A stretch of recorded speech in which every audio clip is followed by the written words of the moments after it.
Hey guys, this is Joash. Welcome back to the Rush Guide channel. Today we've got an interesting video.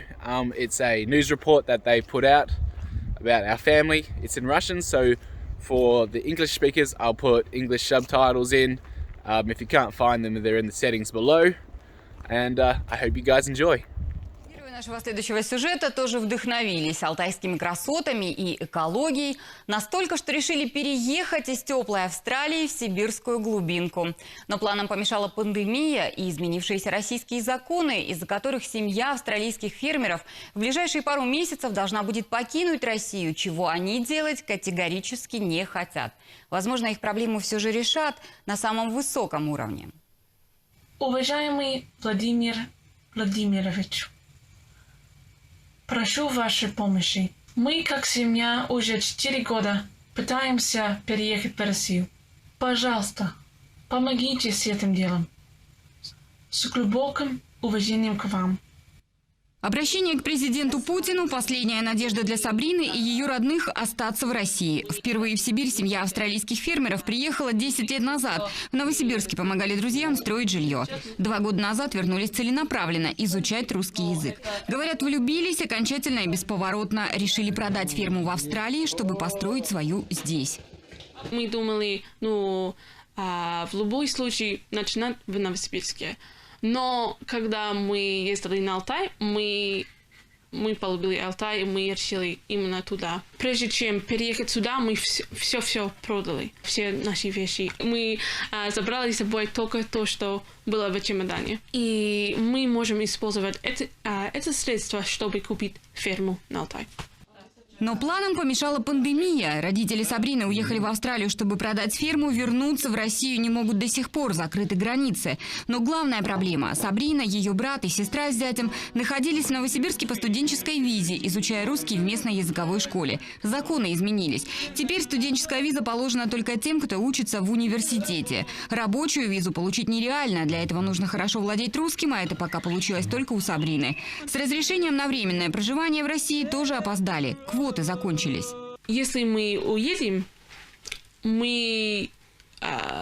пока мы не можем, австралийцы не могут получить новую визу, потому что сейчас с ковидом все сложно. Хорошо, сколько у вас еще времени осталось? Примерно 2,5 месяца. В Австралии семья разводила коров, овец, пчел, работы не боятся. Восхищаются нашими плодородными землями. Даже на небольшом участке в Новосибирске развели свой огород. Говорят, долго думали, куда деть большой урожай. Кстати, австралийцы хотят переехать в предгорье, поближе к Джастасу Уолкеру, с которым познакомились во время поездок на Алтай. Американец вот уже несколько лет строит в Солонешинском районе ферму мечты. Купил землю, построил дом, производит молочку. Конечно, не без трудностей. Продавать свою фермерскую продукцию оказалось непросто. Нужно пройти кучу законодательных процедур. Но о своих проблемах в алтайской глубинке обрусевший американец Джастас рассказывает в свойственной манере, с оптимизмом. За последние 2 месяца, казалось бы, все, что можно сломаться на ферме, начало ломаться. Начиная с моего ноутбука и потом телефона, а потом Mitsubishi Delica, даже кони себе сбили плечи, или мы им сбили плечи. Когда у нас свет выключился, я думаю, опять что-то не то, пошел на микрогаз, и там еле-еле вода бежит из него. Оказалось, и микрогаз сломался, да?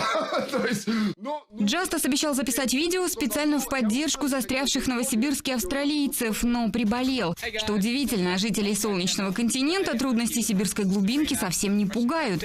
Куда сильнее страх быть выдворенными из России. А пока специально для иностранных зрителей они рассказывают о нашей стране. Всей семьей изучили, что же такое загадочная русская дача.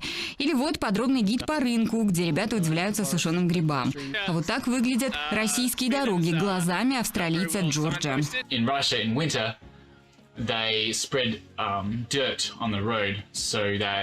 В России зимой размазывают грязь по дороге, чтобы она растапливала снег и давала сцепление. В то время как в Америке солят. Так что ржавчины здесь не так много, но дороги очень грязные, особенно весной.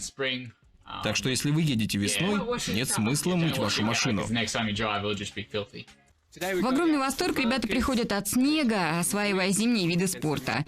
Удивляются слишком жаркому отоплению и сытным русским обедам. А вот Сабрину больше всего поразили российские военные. Увиденный 9 мая парад ребята назвали настоящим русским праздником.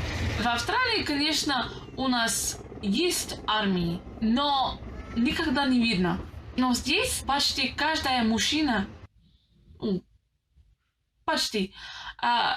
служил в армии. И есть ощущение, что всегда есть кто-то, который готов защищать эту страну. И это очень классно. И все же главный вопрос. Зачем жителям теплой Австралии, у которых в 40 минутах от дома было море, российская глубинка? Там очень либеральная страна. И если вы так хотите, тогда пожалуйста. Но мы видим, что здесь в России более ценит семья и крестьянство. Мы видим очень сильное будущее в России для сельского хозяйства. И мы хотим участвовать. Мы хотим участвовать в этом. Татьяна Долгова при содействии ГТРК «Новосибирск».